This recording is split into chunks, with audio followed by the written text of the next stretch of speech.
Il y a 20 ans, le 1er janvier 1999, l'euro devenait la monnaie officielle dans 11 des 15 pays de l'Union européenne. 3 ans plus tard, la monnaie unique se matérialise. Près de 15 milliards de billets et plus de 50 milliards de pièces sont introduits, chamboulant la vie quotidienne des Européens. Aujourd'hui, nous sommes 340 millions de citoyens issus de 19 pays à partager une même monnaie. Un 20e anniversaire marqué par la disparition programmée des billets de 500 €, ces coupures de couleur pourpre surnommées Ben Laden car accusées de faciliter les activités illégales.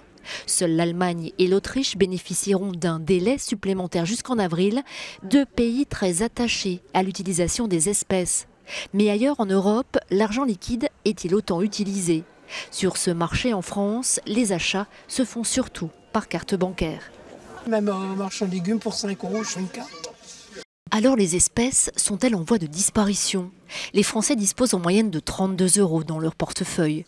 C'est légèrement plus que les Portugais avec 29 €.